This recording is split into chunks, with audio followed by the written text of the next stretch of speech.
इस वीडियो के अंदर हम प्रीएम्बल ऑफ कॉन्स्टिट्यूशन के अंदर देखेंगे कि प्रीएम्बल क्या है, किस तरीके से है, इसके अंदर क्या क्या चीज़ें दी गई हैं, और साथ ही साथ कि हमारा कॉन्स्टिट्यूशन के अंदर ये जो प्रीएम्बल है ये इंक्लूड होता है या नहीं होता है, और एक फेडरलिज्म हमारी कंट्री के अंदर है या नहीं है, मतलब कि हमारी कंट्री फेडरल है या नहीं है। तो सबसे पहले अगर हम देखें, अगर हम रीड करें प्रीएम्बल को, तो ये बोलता है we the people of India.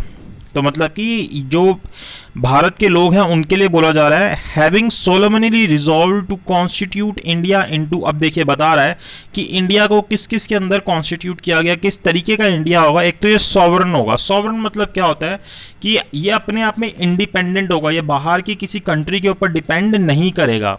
यहाँ ये अपने लॉज खुद बना सकता है, अपनी चीज़ें खुद करेगा, ये किसी के ऊपर भी डिपेंडेंट नहीं होगा। यहाँ पे कोई भी इससे ऊपर नहीं होगा, ये अपने आप में इंडिपेंडेंट है, किसी से भी इन्फ्लुएंस नहीं होगा। दूसरा वर्ड बोला कि क्या होगा, इंडिया सोशलिस्टिक होगा। सोशलिस्टिक मतलब कि यहाँ पे जो रिसोर्सेज होंगे उनका इक्वल डिस्ट्रीब्यूशन होगा। लेकिन ये जो इक्वल डिस्ट्रीब्यूशन होगा रिसोर्सेज का, मतलब कोई अमीर या कोई गरीब नहीं होगा। इसके लिए कोई फोर्सफुली ऐसी चीज़ नहीं की जाएगी कि गरीबों को पैसा दिया जाएगा अमीरों से छीन के, ऐसा कुछ नहीं किया जाएगा। पॉलिसीज बना के, लॉज बना के ये करने की कोशिश की जाएगी। उसके बाद हमारे पास वर्ड आया सेक्युलर। सेक्युलर मतलब कि यहाँ पे कोई भी धर्म को नहीं बोला जाएगा कि वो इस कंट्री का धर्म है। सभी रिलीजन्स इंडिया के रिलीजन्स होंगे, कोई भी एक पर्टिकुलर रिलीजन को अलग से प्रिविलेजेस नहीं मिलेंगी, सभी रिलीजन इक्वल होंगे और किसी भी स्टेट का कोई रिलीजन नहीं होगा। उसके बाद डेमोक्रेटिक का मतलब कि यहाँ पे जो गवर्नमेंट बनेगी वो 18+ जो लोग होंगे वो वोट करके बनाएंगे, और जो डेमोक्रेसी का मतलब होता है वो यहाँ पे एप्लीकेबल होगा। Of the people, by the people, for the people. और रिपब्लिक मतलब कि जो भी यहाँ का हेड होगा वो डायरेक्टली या इनडायरेक्टली लोगों के द्वारा ही इलेक्ट किया जाएगा। तो ये जो है यहाँ पे हमें बोला गया कि हम जो भारत के लोग हैं वो ऐसी कसम खा रहे हैं कि हमारा जो भारत होगा वो किस तरीके का होगा, सॉवरन होगा, सोशलिस्टिक होगा, सेक्युलर होगा, डेमोक्रेटिक होगा और रिपब्लिक होगा। ठीक है। और यहाँ पे देखोगे ये जो वर्ड है ना सोशलिस्टिक, जो हमने ये वर्ड पढ़ा, ये जो वर्ड सोशलिस्टिक पढ़ा और सेक्युलर पढ़ा, और अभी आगे हम एक वर्ड पढ़ेंगे इंटीग्रिटी। ये वर्ड ये हमारे कॉन्स्टिट्यूशन के अंदर स्टार्टिंग से नहीं था, हमारे प्रीएम्बल में स्टार्टिंग से नहीं था। इसको ऐड किया गया था 1973 के अंदर 42nd अमेंडमेंट लेके आके 42nd अमेंडमेंट लाई गई थी, और इन तीनों वर्ड को ऐड किया गया था हमारे कॉन्स्टिट्यूशन के अंदर। 42nd अमेंडमेंट जिसको हम मिनी कॉन्स्टिट्यूशन भी बोलते हैं। And to secure all its citizen, सभी सिटीजन को किस चीज़ की सिक्योरिटी मिलेगी, justice, social, economic and political liberty of thought, expression, belief, faith and worship. सभी चीज़ों की मतलब कि ये सारी चीज़ें सभी सिटीजन को मिलेंगी। इसी तरीके से जस्टिस के बाद इक्वालिटी मिलेगी किस चीज़ की, स्टेटस एंड अपॉर्चुनिटी की। And to promote them among them all, fraternity, उनके सभी के बीच में जो भाईचारा होता है, ब्रदरहुड होता है, वो बढ़ेगा। Assuring the dignity of the individual and unity and integrity of the nation. और ये जो हमारा कॉन्स्टिट्यूएंट असेंबली है जिसने कॉन्स्टिट्यूशन बनाया था, उसने इसको किस दिन एनेक्ट किया था, अडॉप्ट किया था और अपने आप को दिया था 26 डे ऑफ नवंबर 1949 को। ठीक है। लेकिन जो हमारा कॉन्स्टिट्यूशन था जो इसके आगे आएगा वो हमें 26 जनवरी 1950 से हमारी कंट्री के अंदर एनफोर्स हुआ, इस दिन बन के तैयार हो गया था। अब ये जो हमारा प्रीएम्बल है, ये कहीं पे भी अगर आप देखोगे हमें किसी भी तरीके की पावर नहीं दे रहा, किसी को भी कोई पावर नहीं दे रहा। ये अपने आप में क्या है, डायरेक्शन देता है, पर्पस बताता है हमारे कॉन्स्टिट्यूशन का, ऑब्जेक्टिव को आउटलाइन करता है, और जो भी फंडामेंटल्स हैं कॉन्स्टिट्यूशंस के वो बताता है यहाँ पे। तो मतलब कि इसको हम इम्पॉर्टेंट क्यों बोलते हैं, क्योंकि इसके अंदर क्या क्या चीज़ें दी गई हैं। एक तो इसने हमें बताया है कि एनेक्टिंग क्लॉज के बारे में, ये जो हमने देखा एनेक्टिंग क्लॉज दिया गया है इसके अंदर। फिर ये हमें बताता है कि हमारी टाइप ऑफ गवर्नमेंट कौन सी होगी, किस तरीके की गवर्नमेंट हमारे पास होगी। फिर ये हमारे जो राइट्स एंड फ्रीडम होते हैं जो कि सभी सिटीजन्स को मिलेंगे कंट्री के या जो सिक्योर किए जाएंगे, वो सब हमें ये बताता है यहाँ पे। और किन लोगों के द्वारा ये जो कॉन्स्टिट्यूशन है ये सोर्स के अंदर आया, तो वो कौन है? पीपल ऑफ इंडिया, सबसे इंपॉर्टेंट चीज। ठीक है, तो इसलिए ये प्रीएम्बल जो है वो हमारे लिए इंपॉर्टेंट हो जाता है। उसके बाद अगर हम देखें, हमारे सामने क्वेश्चन आता है कि जो प्रीएम्बल है क्या वो पार्ट ऑफ कॉन्स्टिट्यूशन है या नहीं है। तो इसके अंदर हमारे पास दो केसेस आते हैं। ठीक है, सबसे पहला केस का नाम क्या है? बहुत फेमस केस है जिसका नाम है बेरूबरी यूनियन केस। AIR 1960 का केस है ये। ठीक है, इसके अंदर हमारे सुप्रीम कोर्ट ने बोला कि जो हमारा प्रीएम्बल है वो हमारे कॉन्स्टिट्यूशन का पार्ट नहीं होगा। लेकिन इसके बाद एक केस आया 1973 के अंदर, जो कि बहुत बहुत फेमस केस बना, जिसका नाम था केशवानंदा भारती। और इस केस के अंदर बोला गया कि जो हमारा प्रीएम्बल है वो हमारे कॉन्स्टिट्यूशन का पार्ट है। और इसी केस के अंदर बोला गया क्योंकि ये हमारे कॉन्स्टिट्यूशन का पार्ट है, इसको हम अमेंड कर सकते हैं आर्टिकल 368 को यूज करके, लेकिन हम बेसिक स्ट्रक्चर को चेंज नहीं करेंगे। और यही अमेंडमेंट का एग्जांपल हमें कब मिलता है? 1976 के अंदर, जब हमने इसको अमेंड किया था 42nd अमेंडमेंट के अंदर। और कौन कौन से वर्ड ऐड किए थे? सोशलिस्टिक, सेक्युलर एंड इंटीग्रिटी, ये 3 वर्ड इसके अंदर ऐड किए गए थे। तो ये तो बात हो गई कि हाँ, जो ये प्रीएम्बल है ये हमारे कॉन्स्टिट्यूशन का पार्ट है। अब हमारे सामने क्वेश्चन अराइज होता है कि जो हमारी गवर्नमेंट है या हमारी कंट्री है वो किस तरीके की है, क्या वो फेडरल है या नहीं है।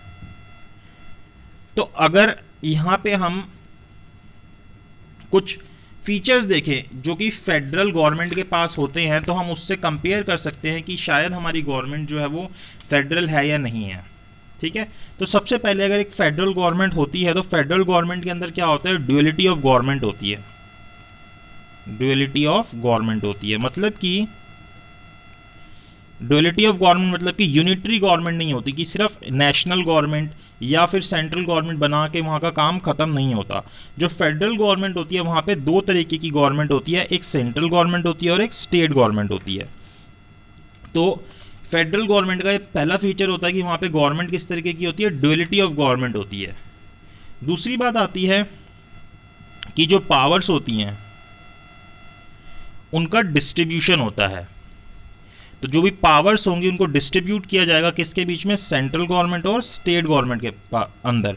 ये नहीं कि सभी पावर सेंटर को दे दी गई है, सभी पावर स्टेट को दे दी गई और कहने के लिए सेंटर या कहने के लिए स्टेट बना दी। इनके बीच में पावर्स का डिस्ट्रीब्यूशन होगा, कुछ पावर सेंटर को मिलेंगी और कुछ पावर स्टेट्स को मिलेंगी। उसके बाद तीसरी बात जो आती है एक फेडरल गवर्नमेंट के अंदर, वो ये होती है कि जो गवर्नमेंट होती है वो उसके अंदर कॉन्स्टिट्यूशन जो होता है वो सुप्रीम होता है। कॉन्स्टिट्यूशन क्या होता है? सुप्रीम होता है, सबसे ऊपर कॉन्स्टिट्यूशन होता है, कॉन्स्टिट्यूशन से ऊपर कुछ नहीं होता। और ये जो कॉन्स्टिट्यूशन होता है, चौथी बात, ये जो कॉन्स्टिट्यूशन होता है कैसा होता है? एक तो लिखित होता है, रिटन होता है, क्योंकि कुछ कंट्रीज ऐसी है जहाँ का कॉन्स्टिट्यूशन लिखा हुआ नहीं है। और साथ ही साथ रिजिड होता है कि इसको चेंज करना मुश्किल होता है। रिटन और रिजिड कॉन्स्टिट्यूशन होता है। और पांचवी बात जो आती है एक फेडरल गवर्नमेंट के अंदर, वो क्या होती है? Authority of court.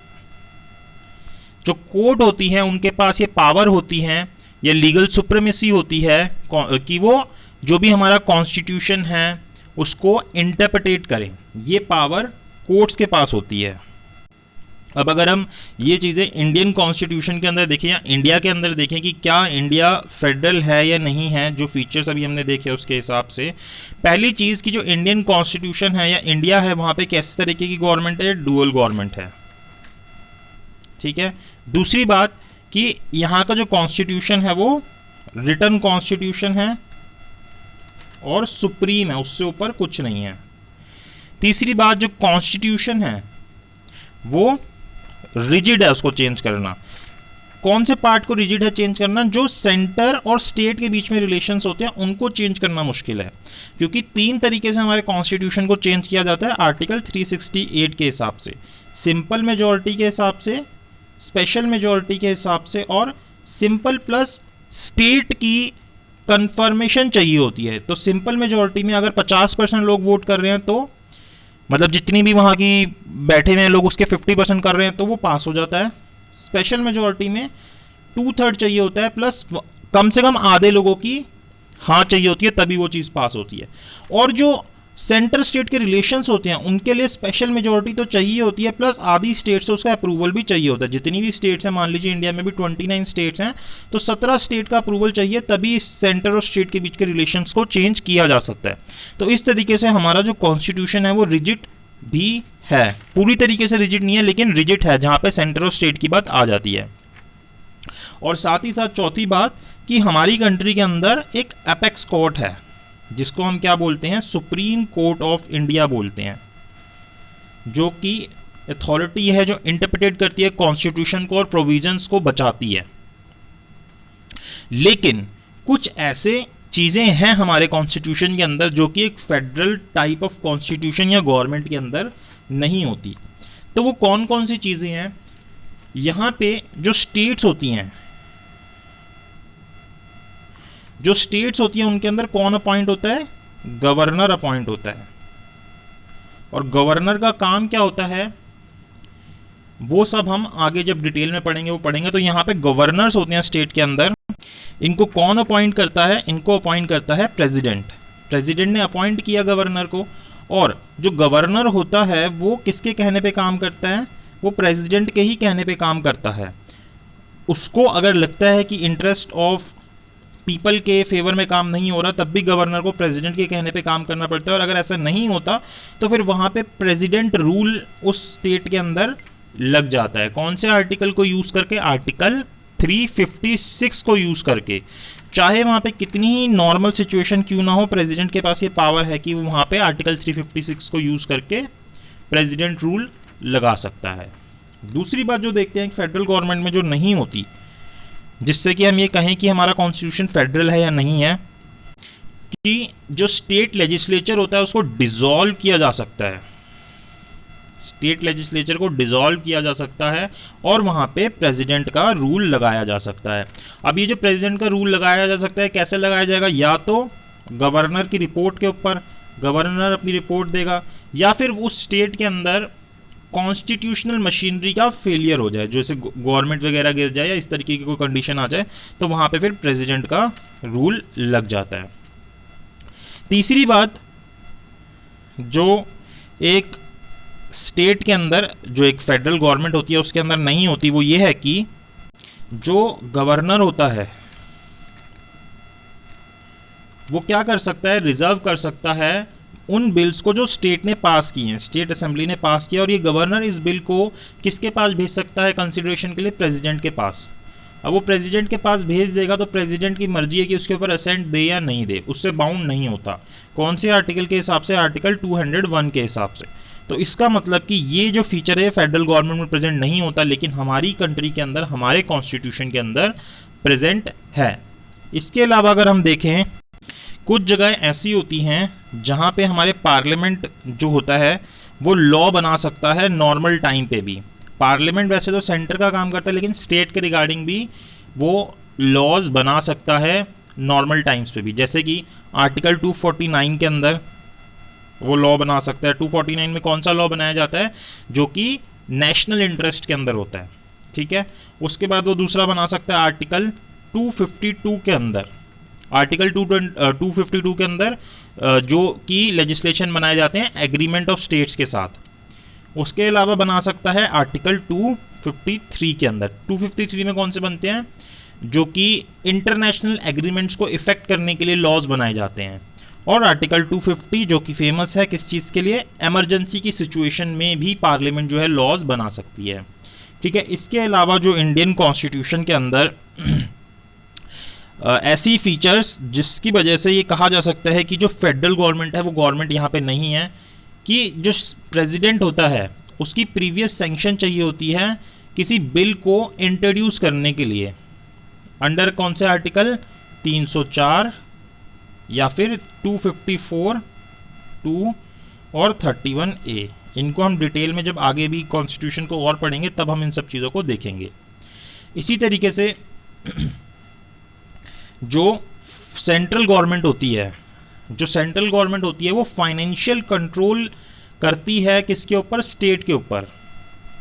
अब वो कैसे करती है? क्योंकि जो ग्रांट्स होते हैं वो कौन देती है? सेंट्रल गवर्नमेंट स्टेट को देती है। जो भी ग्रांट्स इन एड्स होती है वो सेंट्रल गवर्नमेंट स्टेट को देती है। तो इस तरीके से फाइनेंशियल कंट्रोल किया जाता है सेंट्रल गवर्नमेंट के द्वारा स्टेट गवर्नमेंट को, और ये फीचर किसी फेडरल गवर्नमेंट में प्रेजेंट नहीं होते। उसके अलावा अगर हम देखें, जो हमारी सेंट्रल गवर्नमेंट होती है उसके पास डिफिनाइट सुप्रीमेसी है, मतलब कि पूर्ण तरीके से वो उसके ऊपर कंट्रोल करती है। किन मैटर्स के ऊपर? फाइनेंशियल, जो भी फाइनेंशियल मैटर्स होंगे और एडमिनिस्ट्रेटिव नेचर के मैटर होंगे। किस चीज से रिलेटेड? जो सेंटर और स्टेट के बीच के रिलेशन से रिलेटेड होंगे, वहां पे सेंट्रल गवर्नमेंट उसके ऊपर सुप्रीमेसी रखती है। ठीक है, तो इतनी सारी चीजें हैं जहां पे हम ये देखते हैं कि हमारे कॉन्स्टिट्यूशन के अंदर फेडरलिज्म प्रेजेंट नहीं है। इसके अलावा बहुत सारी जगह है, जैसे ऑल इंडिया सर्विसेज देखोगे, इंटीग्रेटेड जुडिशियल सिस्टम देखोगे, सिंगल सिटीजनशिप की बात हो रही है, इंटर स्टेट काउंसिल की बात हो रही है। तो ऐसे ही कॉन्करेंट लिस्ट देख सकते हो आपकी, जहाँ पे जो सेंट्रल गवर्नमेंट होती है वही पावरफुल होती है। तो इससे पता चलता है कि कई ऐसे फीचर्स हैं जो हमारी कॉन्स्टिट्यूशन है उसके अंदर प्रेजेंट हैं जो कि फेडरलिज्म में होते हैं, और कितने सारे ऐसे फीचर्स हैं जो कि फेडरलिज्म में नहीं होते। तो इसके ऊपर बहुत सारे प्रोफेसर्स ने बहुत सारी अपनी बातें रखी कि इंडियन कॉन्स्टिट्यूशन फेडरल है या क्वासी फेडरल है। इसके ऊपर सुप्रीम कोर्ट के भी व्यूज़ देख सकते हैं हम, जो बहुत सारे टाइम पे अलग अलग व्यूज़ आए।